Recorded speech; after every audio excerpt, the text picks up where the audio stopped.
Hypixel SkyBlock, one of the game modes ever created by John Hypixel in the flesh. It contains many various types of players: Lapis nuns, YouTubers, elite hacksaws, IronMan, bazaar flippers, your casual players, etc, etc. This game mode allows one to witness a true Skyblock experience with no pay to win at all, where everything is kept truly vanilla on an only island in an only dimension, and where economy doesn't experience Crash Bandicoot without the Bandicoot every other week, as it always should be. As approximately 13% of you notice, the entirety of this game mode is fully inspired by the hit 1999 video game Old School RuneScape, from map layouts to NPCs, auction house, original soundtrack, bosses, NPC shops, private lands, challenges, crafting, acquiring resources, and at least 3 other things I'm too lazy to point out. The only things they didn't copy are Tileman, Zezima, and actually good gameplay.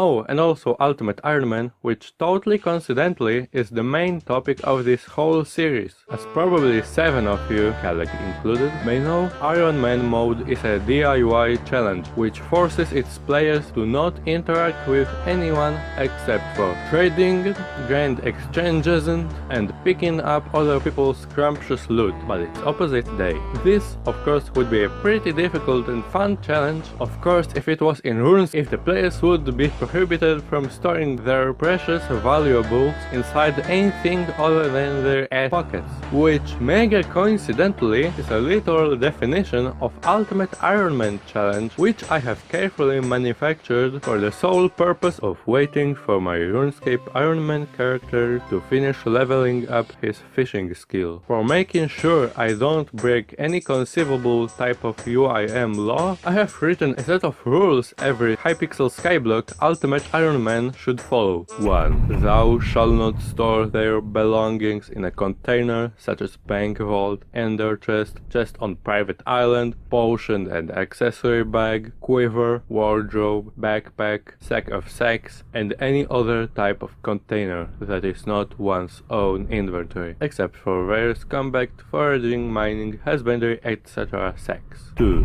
Thou shalt carry all their coins on oneself at all time, which effectively prohibits you from using banks or other coin storages ever in this challenge. 3. Thou is not allowed to give their minions a hopper or any storage upgrade. Various compactors, etc. are jazzy and choco, as young people often say these days. 4. Thou's profile must be set to Iron Man mode. 5. Thou shall unassemble their starting chest and toss away all of its contained treasures. By proclaiming these rules to you, I, Malk, begin this challenge by vandalizing this nearby tree and using its deceased body to construct myself a temporary bridge across this and having void between my current position and my destination. After that, I successfully managed to void all contents of Stranded Survival Kit with its box included, and I decide my next action to be following my sled, going to Hub Island and totally on purpose breaking replay mode. After this little outbreak of mine, I go on a journey to this goofy coal mine in order to acquire levels necessary to move on to Boomer G Old Mine, which coincidentally belongs to all the players, so it should actually be named Gold Hour, only to be met with remove telekinesis enchantment and broken homeless miner quest, which proves to be impossible to accomplish by the current update. Filled with dissatisfaction and spaghetti in my tummy my mommy made earlier today, I grind my mining skill in order to acquire levels necessary to have a sudden deja vu memento and move on to prestigious, mysterious Deep Caverns National Park TM. By arriving at this fine establishment, I attempt the oldest planet Earth itself speedrun strat, which consists of me jumping down this void to reach the deepest depths of Holland corridors kinda, so that with some help of John Lift Operator, I can relocate myself to lower levels of this very structure. And by saying attempt, I meant falling miserably and losing all of my 172 McChickens worth of Hypixel SkyBlock coins. Guess they finally patched it. 0.5 seconds of sadness and 2 minutes of wild partying after I hit fishing level 11 in RuneScape later, I decided to totally speedrun the living Petapon 3 game of the year of this very cave system. Oh, and while I'm faster power working through this got the last score of a Minecraft server, I'm proud to announce today's quote-unquote sponsor and a great game, Microwave Madness, made by the same guy who made a piece of software for my birthday stream a few months back. Microwave Madness is a short but fun indie platformer game which consists of you jumping across some platforms, dodging spiky enemy boxes, and working together with your AI friend Proto 31406 to achieve freedom. The best part of this game is that it's totally free, and that's a great prize. I've enjoyed it so much that I've even speedrun it some days ago. For all of the people who didn't skip across this part, I have a special deal just for you. People who beat Microwave Madness the fastest, faster than my current record and or faster than anyone else, and post a link or a video of their speedrun in #speedrun challenge on my Discord server, link in the description, have a chance of winning a grand prize of $5 American.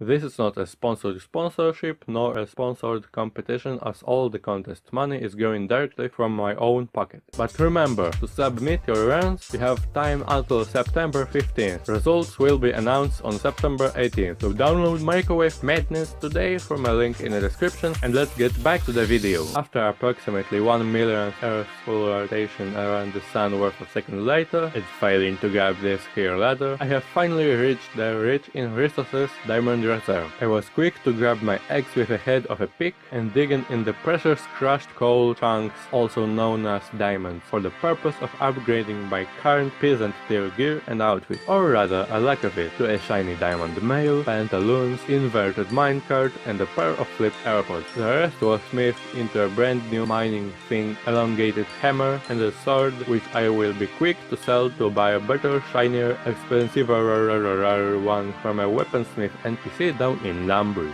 This gear I have created will prove to be very useful when fighting the Lapis zombies just a few floors above my head. When returning from this mining spree of mine to start a killing spree in the hall of the Lapis Zeds, I have accidentally alerted the most powerful enemy in this whole game, level 7 Emerald Slime, descendant of Dante himself. My sharp reflexes and 4 nanoseconds of celebration, oh yeah baby, fishing level 12, have proven to be useful again during this fierce battle, from which I have emerged victorious. By falling off and heading down the Sanctuary of Obsidian, I have successfully concluded my journey and took an involuntary celebratory swim in the lava. After a refreshing bath, I returned to my above-mentioned destination for the sole purpose of slaughtering whole families of poor blue undead. For what purpose exactly? I have just the right answer for you. To rip the flesh of their bones so I can don it like an armor. Their screams will be heard only by a crowd of deaf ears, for no one will hear you in caves.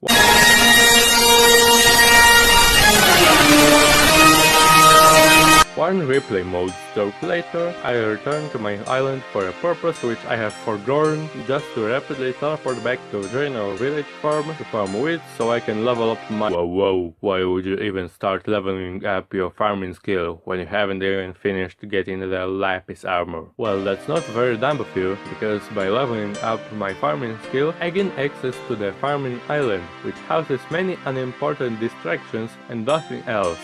But then I had an idea. I used my last 2 cubic inches of brain matter. See, using MLTCIOBM gave me a whole new perspective, and I was able to see the cows I couldn't have seen before. These unpokemonized Miltanks I will utilize for assembling minions and the sets, which do not break the rules at all if you stay through the part of the video, which will prove useful for giving me some legal inventory space to work with. But before that, I will need approximately 1 Google and 15 minus 1 Google second to distract myself by acquiring a bunch of unneeded at the moment collections. And yes, this just seems like the funniest thing you've ever saw on the internet. Too bad the camera is currently too far away for the footage to be Kentucky Fried Crisp. Oh boy, another fishing level. Oh, and also I've got just the right amount of raw cow flesh to build the slaves. Back to the hood it is, and after placing the cow minions I have witnessed something shocking. Oh no, too bad the camera is turned the other way. Will Malk share with us the mysterious sighting? Will we see him live another day? Only time will tell. Subscribe to find out.